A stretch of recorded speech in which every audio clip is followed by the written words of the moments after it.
Cette vidéo est la suite de la vidéo Arduino 87. Dans cette vidéo, on va voir comment l'on fait une temporisation travail au niveau de la programmation. Donc les temporisations travail sont très utilisées en automatisme. Par exemple, si on veut faire un démarrage étoile triangle, dedans il y a une temporisation travail. Et suivant ce que l'on veut faire en automatisme, on a toujours plus ou moins besoin à un moment donné d'utiliser une temporisation travail, une tempo travail. Donc là, je vais faire une tempo travail software, c'est-à-dire que je ne vais pas utiliser un module physique qui a la fonction d'une temporisation travail. Quand je parle de module physique, c'est de module électronique, comme on a pu le voir dans plusieurs de mes vidéos froid. Donc cette temporisation travail, on avait pu la voir dans Arduino 80 à modifier la valeur d'une variable depuis l'écran LCD avec deux boutons poussoirs. Donc c'est là où je me suis mis à chercher comment faire avec de la programmation une temporisation travail. Donc dans cette vidéo là, on va voir que le code pour faire la tempo travail. Et bien sûr, à la fin, je testerai pour voir si ça fonctionne correctement.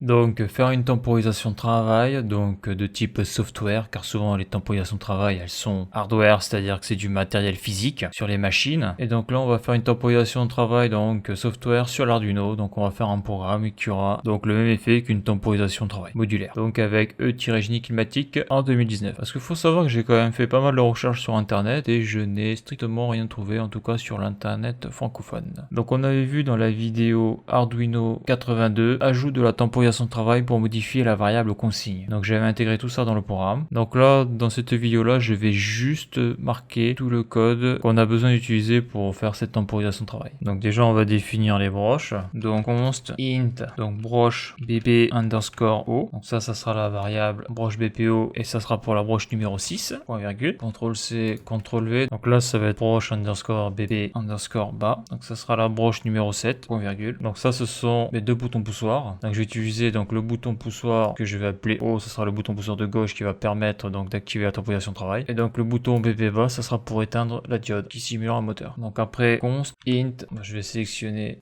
CTRL C, CTRL V, donc LED, et ça sera la broche numéro 8, ça sera une sortie. Les deux autres, ce sont des entrées. Donc après, je vais devoir créer des variables pour connaître l'état de ces entrées. Donc int état underscore BPO égale 0, point virgule. Je sélectionne CTRL C, CTRL V, et là je vais remplacer donc par bas CTRL C, CTRL V. Donc ça c'est bon. Donc après il va me falloir donc le temps de ma tempo travail. Donc int toujours en entier, car les tempos travail en principe ça dure pas, par exemple sur un démarrage torturant, ça dure pas plus de quelques secondes. Mais bon, on peut aller à quelques secondes. Ces tempos travail là est utilisé pour une chaîne de sécurité. Donc tempo underscore travail. Donc ça c'est ma variable et je vais la mettre pour qu'on puisse la voir travailler à 5000 millisecondes, donc 5 secondes. Point virgule. Donc ça c'est le temps de la tempo travail en millisecondes. Donc après je vais mettre les variables pour la fonction milice. Donc une signée longue, variable de type longue non signée, temps underscore actuel, point virgule. Donc le seul souci de ce type de variable là, c'est que on peut aller jusqu'à 49 jours de fonctionnement, après ça revient à 0 quoi. En gros aux alentours de 49 jours. Donc après il va me falloir bien sûr temps précédent. Donc CTRL C, CTRL V et temps précédent. En principe quand on met temps actuel, il y a toujours temps précédent. Pour faire le calcul de différentiel de temps, point virgule. Je fais un petit CTRL T. Voilà, donc après on va rentrer dans le void setup. Donc dans un premier temps, je ne vais pas mettre le serial begin. Je vais mettre le code sans serial print, sans rien. C'est que dans un deuxième temps que je le mettrai pour visualiser plus clairement le fonctionnement sur le moniteur série. Donc là ça va être pin mode. J'ouvre la parenthèse. Donc la broche BPO ça sera une entrée. CTRL C, CTRL V. Donc ce sera une input. Quand la parenthèse point virgule. Donc pour la broche BP, bah c'est la même chose. CTRL C, CTRL V. Là je sélectionne bas, CTRL C, CTRL V. Donc voilà. Et donc après il me reste la broche sortie moteur qui sera une LED, pin mode, j'ouvre la parenthèse, broche LED, CTRL C, CTRL V, et ça sera une sortie, donc une output. Je ferme la parenthèse, point virgule. Donc là, on est bon, donc le void setup est terminé, donc maintenant on va entrer dans le void loop. Donc ça, je sélectionne, je supprime, je prends la variable temps actuel, CTRL C, CTRL V. Donc là-dedans, je vais mettre les valeurs de la fonction milice, donc le temps en millisecondes, point virgule. Donc après, très important, donc je prends la variable état BPO, CTRL C, CTRL V. Donc là après je vais aller lire l'entrée. Entrée donc digital read. J'ouvre la parenthèse et ça va être broche BPO. CTRL C, CTRL V. Je ferme la parenthèse, point virgule. Je fais un petit CTRL T. Voilà. Donc après je prends la variable état BP bas. CTRL C, CTRL V. Donc là je copie tout. CTRL C, CTRL V. Et là je vais chercher la broche BP bas. CTRL C. Là je sélectionne CTRL V, CTRL T. Voilà. Donc ça c'est bon. Donc maintenant on va rentrer dans le programme, dans le petit algorithme. Donc c'est là où la magie va opérer. Il a fallu du temps pour le trouver celui-là. Comment faire une tempo de travail avec l'Arduino. Donc if, j'ouvre la parenthèse, donc si l'état BPO, CTRL-C, CTRL-V est à l'état bas, je ferme la parenthèse, j'ouvre l'accolade, temps précédent, donc la variable temps précédent, CTRL-V égale la variable temps actuel, CTRL-C, CTRL-V. Donc ça veut dire que tant que j'appuie pas sur le bouton, ma variable temps actuel, donc qui sera incrémentée par la fonction millis, ça veut dire que s'il y a 10 000 millisecondes sur temps actuel, et bien sur temps précédent, il y aura aussi 10 000 millisecondes. Les deux variables vont se suivre au niveau des valeurs. Et donc maintenant c'est là où on va commencer la tempo travail. On l'a commencé juste avant parce que sans ça, ça peut pas marcher. C'est-à-dire là-dessus où j'ai longtemps bloqué avec la variable temps précédent qui se réactualisait en permanence et ça m'empêchait de faire un delta, donc de faire un calcul donc de différentiel entre deux temps. Donc if, j'ouvre la parenthèse, donc si état BPO égale O, donc je sélectionne tout là, CTRL-C, CTRL-V, et là c'est l'état O. Aïe. Si l'état BPO est égal à O, donc état 1, c'est-à-dire j'appuie sur le bouton poussoir, et donc là on est dans les fonctions logiques là, et c'est là où la magie opère, donc CTRL-C, temps actuel moins temps précédent. Alors moi je mets strictement supérieur égal, mais on peut mettre aussi strictement supérieur. À ce niveau-là, on n'est pas à la milliseconde près, donc il est supérieur à égal à tempo travail. CTRL-C, CTRL-V. D'ailleurs je peux supprimer l'égal parce que là il sert à rien. Parce que une fois que j'aurai appuyé sur le bouton poussoir, donc la condition sera fausse et temps précédent ne sera plus réactualisé par temps actuel. Ça veut dire que la fonction millis va continuer à incrémenter la variable temps actuel, mais pas temps précédent. Et donc il va y avoir une différence de temps entre ces deux variables-là. Et lorsque cette différence de temps, sachant que temps actuel sera toujours supérieur ou égal à temps précédent, dans ce cas-là elle sera supérieure. Dès que le delta de temps est de 5000 millisecondes, supérieur à tempo travail, alors on va allumer la diode, on va faire basculer la broche de sortie. Donc là je mets une parenthèse ici, donc là la parenthèse c'est bon, donc là il m'en manque une ici, donc là c'est bon. Digital write, donc broche LED à l'état haut, donc là je vais prendre ma broche LED, CTRL-C, CTRL-V, et je vais les mettre à l'état haut, je ferme la parenthèse point virgule. Donc là j'oublie mon accolade, et là je ferme, alors est-ce qu'elle est mise là? Ça c'est l'accolade du loop, et là je ferme l'accolade. Donc voilà, donc dès que j'appuie sur mon bouton poussoir pendant plus de 5 secondes, et bien je fais basculer la broche. Donc là on vient de faire une temporisation de travail. Donc maintenant je vais quand même rajouter le bouton poussoir pour passer la broche LED, donc de l'état haut à l'état bas. Donc if, j'ouvre la parenthèse, état BP, CTRL-C, CTRL-V, donc bas, est égal à low. J'ouvre l'accolade. Donc là je prends CTRL-C, digital write, CTRL-C, CTRL-V, et là je mets la diode, la broche à l'état low. Je fais un petit CTRL-T. Donc là on est pas mal. On est pas mal. Je contrôle voir si j'ai pas oublié une accolade. Donc c'est pire que ça. Là j'ai oublié donc broche LED output. Comme quoi, je vais faire la parenthèse point virgule. Donc là on peut voir que j'ai fait une petite erreur. Donc là c'est bien sûr l'état haut. Ok. Parce que c'est un bouton poussoir. Donc si je veux passer ma broche LED à l'état bas, donc éteindre la diode, eh bien il faut que j'appuie sur le bouton poussoir.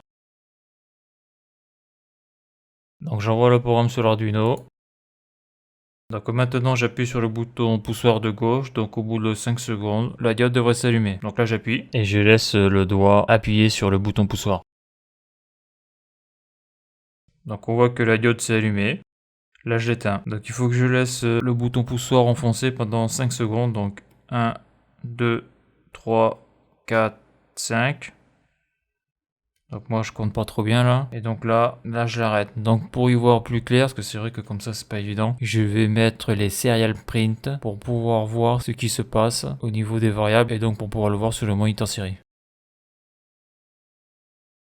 Donc maintenant je vais rajouter les serial print. Donc serial.print, j'ouvre la parenthèse, je mets guillemets, je ferme la parenthèse, point virgule, et je vais mettre serial.print, j'ouvre la parenthèse, je ferme la parenthèse, point virgule. Donc je vais les mettre sur la même ligne, parce que sinon quand on les met sur deux lignes, je trouve que ça prend trop de place. Donc je vais faire CTRL-C, des serial print, je vais en mettre 1, 2, 3, 4, 5. Donc 1, 2, 3, 4, 5. Voilà, CTRL-T. Voilà, donc maintenant je vais pouvoir mettre les variables. Donc là déjà sur le premier ça sera le serial print du temps actuel, toujours en premier. Je trouve que c'est plus facile à repérer après. CTRL-V, CTRL-V. Donc là je fais un espace, espace, deux points, espace. Ça c'est pour que ça soit plus lisible sur le moniteur série. Donc après je vais prendre la variable temps précédent, CTRL-C, espace, CTRL-V, espace, point, deux points, espace, CTRL-V. Voilà, donc après je vais prendre l'état BPO, donc c'est le bouton poussoir, CTRL-C, espace, CTRL-V, espace. Et là j'affiche la variable, l'état de la variable. Je vais mettre deux points. Après je vais faire la même chose avec état BP bas. CTRL-C, espace, CTRL-V, espace, 2 points, espace. J'affiche la variable. Donc là par contre il va y avoir une petite subtilité ici. Ça va être donc, je vais appeler ça marche au moteur. Bon c'est une LED hein, mais bon pour moi c'est un moteur. Parce que allumer une LED ça n'a aucun intérêt quoi. Donc serial print, là par contre il va falloir que je fasse digital read. Car si je mets dans le serial print la variable broche LED, ça va m'afficher 8. Donc ça je m'en moque. Moi ce que je veux c'est connaître l'état de la broche. Donc là je fais digital read, je sélectionne la broche, CTRL-C, j'ouvre la parenthèse, CTRL-V, je ferme la parenthèse. Et là ça va me renvoyer l'état de 0, la broche est ouverte, c'est-à-dire que le contact est ouvert, ou 1, le contact est passant. Donc soit l'état haut, soit l'état bas. Donc là on est bon, voilà. Ok, un petit CTRL-T, je contrôle le programme. Donc là il n'y a pas de faute. Maintenant il n'y a plus qu'à l'envoyer sur l'Arduino. Donc là avant d'envoyer sur l'Arduino j'ai oublié quelque chose de très important, le print ln. Donc j'envoie le programme sur l'Arduino, j'ouvre le moniteur série et on voit qu'il se passe rien parce que j'ai oublié quelque chose de très important dans le void setup. C'est marrant, j'oublie toujours un truc. Donc il faut initialiser le port série. Donc serial.begin avec l'argument de 9600, point virgule. Donc là ça devrait marcher là. Donc j'envoie le programme sur l'Arduino, j'ouvre le moniteur série. Voilà. Donc là on voit bien temps actuel 1600, temps précédent 1600, donc on voit que les deux sont identiques, hein. Alors on le voit là, 3097 sur temps actuel, 3097 sur temps précédent, la variable temps précédent égale la variable temps actuel. Donc le bouton poussoir de gauche est à l'état bas, le bouton poussoir de droite est à l'état bas, et la marche moteur est à l'état 0. Donc là maintenant je vais appuyer sur le bouton poussoir. Donc là j'appuie, on peut voir que l'état BPO passe à 1. Et on vient de voir que marche moteur passe à 1, donc la LED vient de s'allumer. Donc là, je viens d'éteindre la LED. À 120 000, j'appuie sur le bouton poussoir. Donc là, j'ai appuyé sur le bouton poussoir pratiquement 120 000. Et à 125 000, la LED devrait s'allumer. La LED s'est allumée et reste allumée. J'appuie sur le bouton arrêt. La LED s'éteint. Donc je vais recommencer à 135 000. Donc là, j'appuie sur le bouton poussoir. Et bien sûr, je laisse le bouton poussoir enfoncé. Donc à 140 000, elle s'est bien allumée. Donc la temporisation de travail fonctionne correctement. J'appuie sur le bouton poussoir de droite pour la couper. Donc voilà, et donc si j'appuie par exemple que 3000 millisecondes, ça va pas s'allumer. Donc là j'attends 155 000, là j'appuie, là je vais lâcher à 158 000, on voit que ça reste éteint. Je vais le refaire mais avec un temps plus long de 4000 millisecondes. Donc à 165 000, hop j'appuie jusqu'à 169 000, et on voit que ça reste éteint. Donc là maintenant je vais rappuyer maintenant à 175 000, 5000 millisecondes. À 180 000, ça devrait changer d'état. Voilà. Donc on voit que la tempo fonctionne très bien. Et j'éteins la diode. Dans cette vidéo, donc, on a vu le programme pour faire une temporisation travail. Et donc, en automatisme, la temporisation travail, la fonction travail, c'est quelque chose de très important. Mais il y a aussi une autre tempo qui est très importante, c'est la temporisation repos. Et donc ça, on le verra dans la prochaine vidéo, qui sera Arduino 89. Alors voilà pour cette vidéo. Si tu as aimé la vidéo, n'hésite pas à la liker et à la partager. Tu peux t'abonner à la chaîne. Tu peux aller voir les articles de mon blog qui traitent de l'électricité, du chaud et du froid. Et pour ceux qui voudrais me soutenir financièrement dans la reproduction de mes vidéos par un don, le lien est sur la page d'accueil de la chaîne YouTube. Merci et à bientôt pour une prochaine vidéo.